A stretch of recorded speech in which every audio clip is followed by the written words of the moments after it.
Okay, once again, we welcome you to Profiles. I'm Richard Fredrickson. We're here at Al's Steakhouse, and my guest today is a gentleman. I've been trying to get him on the show. We've had back and forth going on here, and I haven't, and you haven't. And you're going to find out about private investigations, because this gentleman is, I'm going to get the name. I don't need these, I don't need to read. Chicago Intel Agency. And that's a local firm right here, local regional firm right here in the Joliet, Shorewood area. And I'd like to introduce and welcome, my hands are cold. We've been out there in that 5-degree weather out there. Mike Colella, who's a private investigator. And how many private investigators have you met? None, right? Well, you will in just a moment. But first I want to, again, invite you to Al's Steakhouse at Hamus and Jefferson here in Joliet, the iconic restaurant of Joliet. Perfect for lunch, great for dinner, fantastic for banquets. As we begin the new year of 2018, put this restaurant on your bucket list if you haven't been by in a while. It's great buffets on Friday night, the seafood buffet, and coming up on every Sunday, of course, their historic and traditional Sunday buffet here at Al's Steakhouse. And you can hear the kitchen staff getting ready for the day, so you know that's we're a restaurant and those things do take place. Enjoy the steaks, because when you come here for a steak dinner at Al's, you can watch them on the open flame right out there, right behind the camera. You'll be able to see that. So do yourself a favor, put that on your bucket list for 2018. Come on back to Al's Steakhouse for lunch or dinner at Jefferson and Hamus. Well, Michael, let's begin at the beginning, like Genesis, okay? Sure. Tell me a bit about yourself before becoming involved in this business. Well, it stems all the way back, to when my family came over from Italy. I came to America when I was 4 years old. My sister was 11. My parents migrated here from Italy for basically a better life for their son and their daughter. And I got to see them working very hard, sometimes 6-7 days a week, working for under $3 an hour, which was what minimum wage was back in the late 70s. And I grew up knowing that I wanted more, and my parents wanted more for me, so that's why they came to America. So I felt compelled at an early age to be successful. And I knew that I had it, one of the things that I had in me was the wanting of helping people. So how do I become successful? How do I, be able to help people? And I fell in love basically with, law enforcement. Tested for a few police departments back when I turned 21. With the police departments, I don't know if some people know that you go on a waiting list. So there's a whole list of people, and if you serve in the military, you can actually jump over the other person on the list. So my number was never called, but I decided at an early age to go into what we call the private sector. The police are in the public sector, private investigators are in the private sector, and the police in the public sector, like I said. So basically, at the age of 23, I was given, I call that the fork in the road for me. I was given opportunity of working for a private detective agency out in Niles. And then also at the same time, I got a call from the DuPage County Sheriff's Department, wanting to hire me on over there. Now, I call that the fork in the road because basically it was like where I started, like my path to where I'm at today. I decided to go the private investigation route and become a lead investigator for that other company simply because the job for DuPage County was in corrections, and I wanted to be in patrol. I wanted to be, on the street and, helping out in that fashion. I didn't want to be in the jails or around that atmosphere, because you can't really help people, in my opinion, in that aspect. So went on to, become a lead investigator for that detective agency in Niles. And shortly after ended up becoming a vice president at the early age of 23. Of that company? Of that company, yeah. And, shortly after that, approximately a year or so, the company ended up dissolving. And I was back at that fork where I said, what should I do? And I made a decision that day to not ever, have a job again. I wanted to be self-employed. I wanted to, be somebody that, called his own shots in life and so on and so forth. And it's been one hell of a ride and a great one. Interesting that when you fork in the road business, when you get laid off, fired, or decide that the company disappears on you, every one of you out there have had that decision maker, whether you stay in that industry or whether you get out of that industry or you take that leap, that huge risk of starting your own company. We're going to talk about that in a little bit, but I got to go back up. I got to make sure we got some things covered here. Where in Italy were you born, and what are your parents' names, and are you a single child? How about that? Those are okay, there you go. To answer your first question, it's actually kind of funny. I'm all 100% Italian. My mom and dad are both Italian, but I was actually born in Germany. So my dad was overseas at the time in the military. My mom was with them, and then I guess they couldn't wait to go back to Italy, so they had me there. So born in Germany, but 100% Italian. And I have a sister, so I have one sibling. She's older. And that you shouldn't have said. I shouldn't have said, right? Yeah. Hopefully you're not watching this. What town was that? What area of Italy were you born in? In Germany. In Germany, I was born in a place called Bling, which a lot of people haven't heard of, but it's not that far from Munich. Yeah. So you come over here at 4 years old. So you had 4 years in Italy. Or was it all in Germany? No, it was primarily in Italy. Yeah, where was that at? Well, my mom is from Torremaggiore, and my father's from Triggiano, which is part of Bari, southern Italy. Yeah, you have to do those kinds of things because we're going to give him a CD, and this will also be on YouTube, so he'll have relatives and people watching this, and they're going to say to you, Michael, how come you didn't mention me? And mom and dad's names again? Maria and Antonio. Okay. Right. Best parents ever, I'll tell you. We've got that taken care of. So it is interesting. Why did you choose the private side rather than going to corrections? I understand that. But your desire, your passion was policing. But as a lead, I don't even know what a lead investigator is. Maybe I should find out what that is. Well, basically, it's I had people under me. I was I was a top investigator at that agency, and then when I became a vice president, I oversaw all of the investigations, all of the investigators, and some of the security personnel there too. Okay, so the agency you work for, and now your company. What do you guys do? Well, we do private investigation. So I always tell people, think about it this way, right? Well, let me back up a little bit. So people sometimes ask, do you work for the defense? Do you work for the prosecution?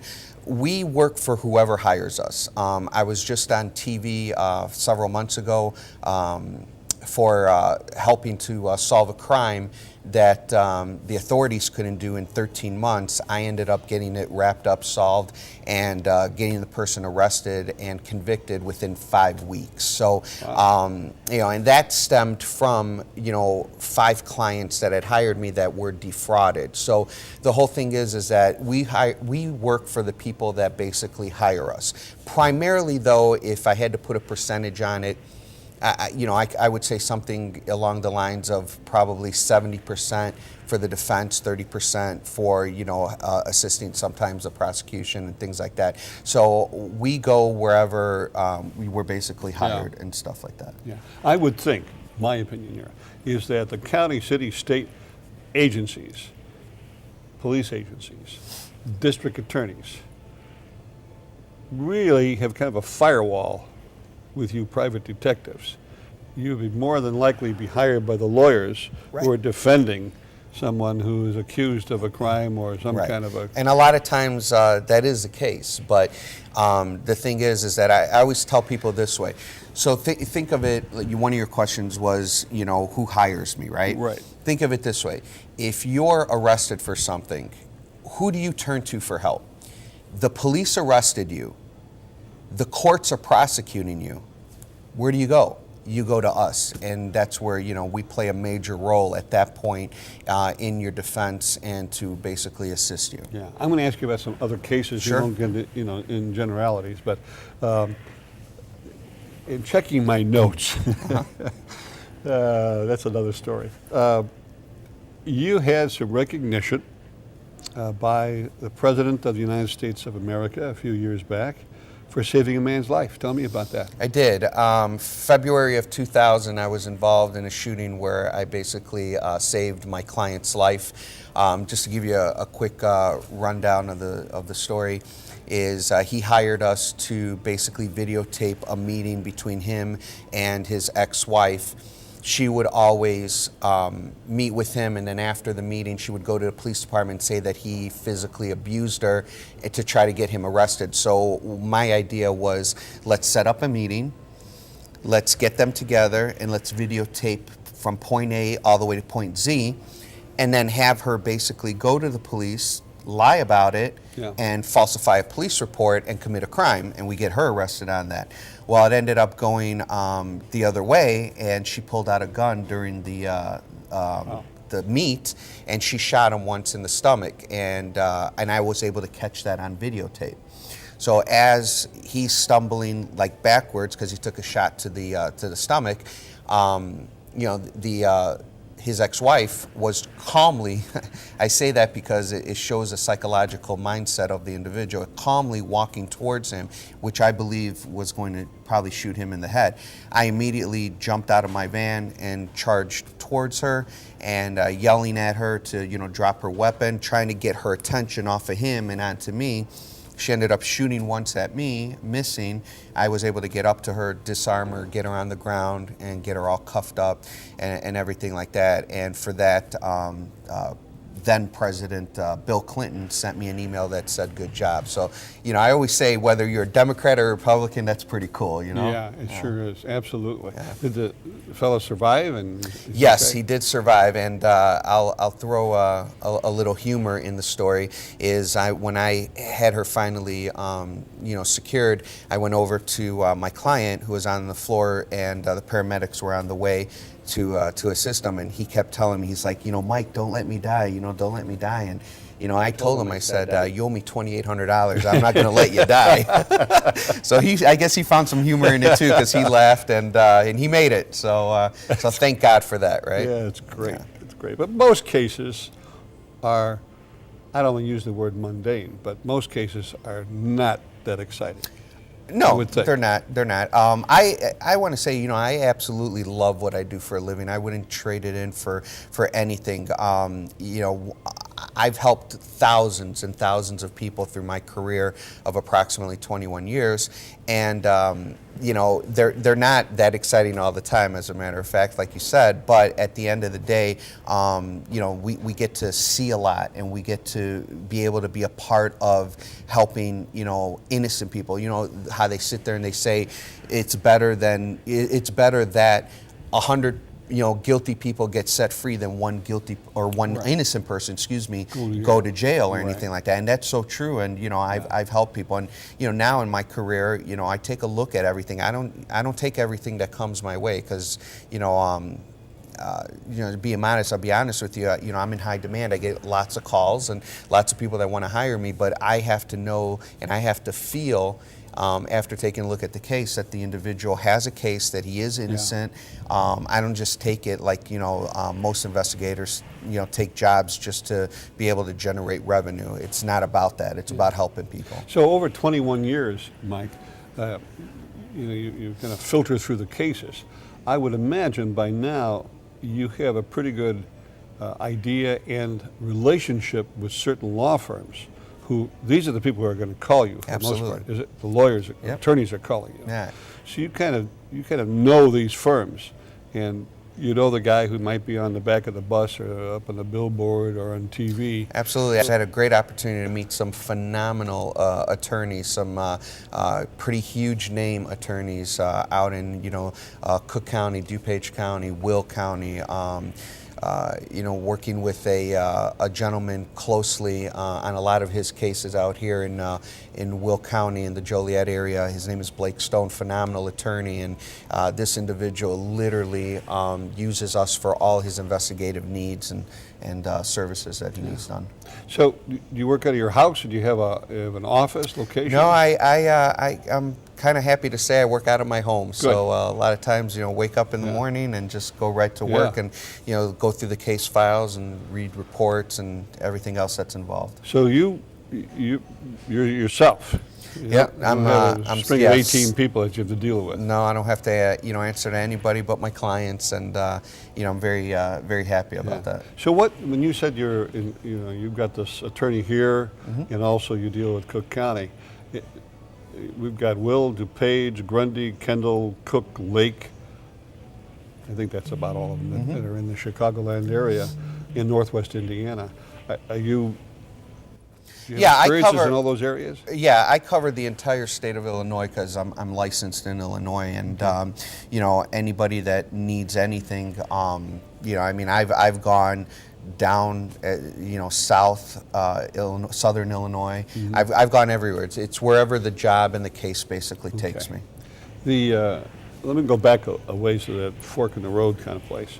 Actually, before that, when you put your name in for all these different police agencies and the military, obviously jumping ahead, I know that, and you're not getting this call, so you make the decision to go into the private investigation industry. What kind of training do you get? Is there a school, an institute, or someplace where people can go to learn how to do what you're doing? Sure. One of the best schools, if you're considering college, in my opinion, is Western. That's a law enforcement school. But I'll be honest with you, and this is my personal opinion, I don't believe college is going to help you at all when it comes to going into this field.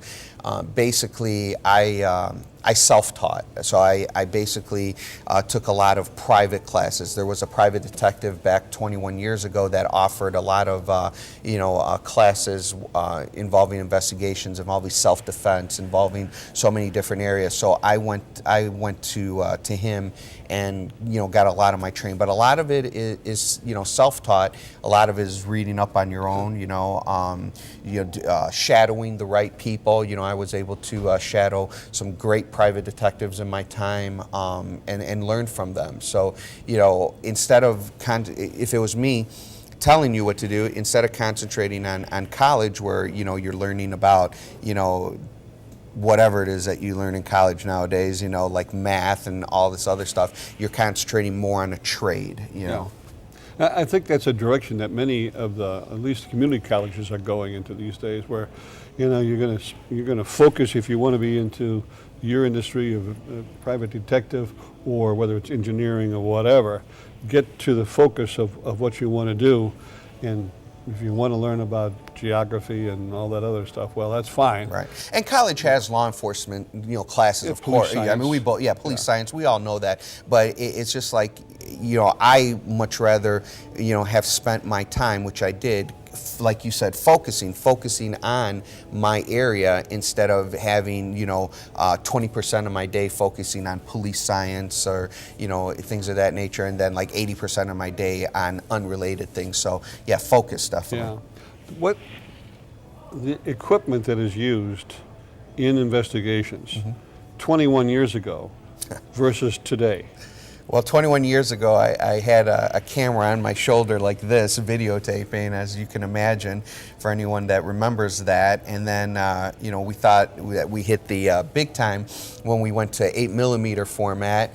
And, that was like yay big. But now things are like so dramatically different. I mean, the equipment we have is all, top-notch stuff. One of the things that we offer is we offer debuggings.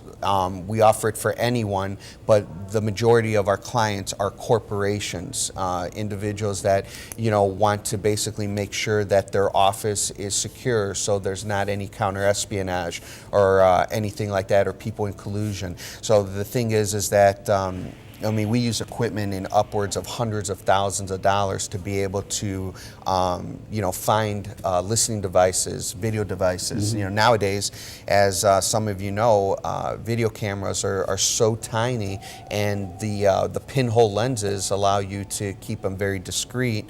And listening devices can literally be put almost anywhere on phones, in rooms, and things like that. And we help secure the rooms and things like that. Yeah.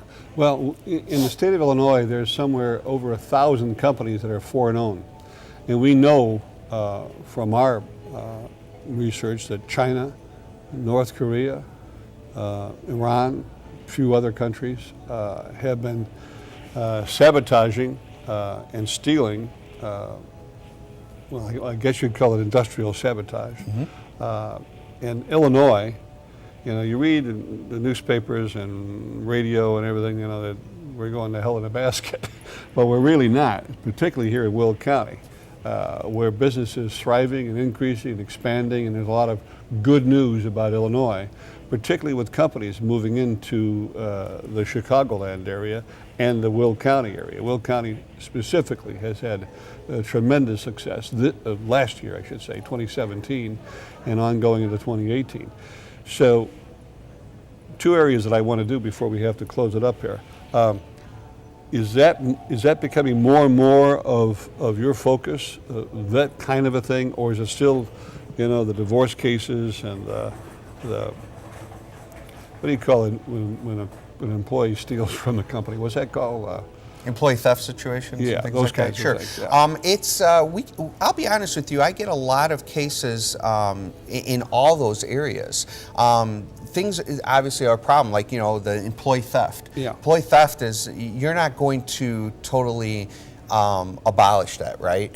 It's going to stay around. You can only do damage control, and we do investigations to basically eliminate that. I'm certified by the Illinois Police Training and Standards Board as an interrogator. I'm also certified through Wicklander-Zalowski, a very reputable firm out here in Illinois, to do interviews and interrogations, to basically be able to transition an interview and turn it into an interrogation all in one session. So we're able to get like signed confessions on not only employee theft situations, but also we worked murder cases, we worked child abduction cases, we worked cases where DCFS was in and said there's no sign whatsoever, there's no evidence of any abuse to this child. We came in, we conducted our investigation, we conducted our interviews, our interrogations, and we got a confession, and we were able to do what they weren't able to do, which is a big deal. But to answer your question, I think it's we get a good fair amount of literally everything. I mean, we can locate the hardest people. I just closed out a case not too long ago, about, I want to say, a month ago or so, where an individual from overseas, from another country, came here and basically was working as a carpenter and doing work for individuals. And he had he had an addiction and a problem, we'll say, and what ended up happening is he would not finish the jobs, and all of his clients would end up trying to sue him and couldn't get him served because couldn't find out where he lived or anything like that.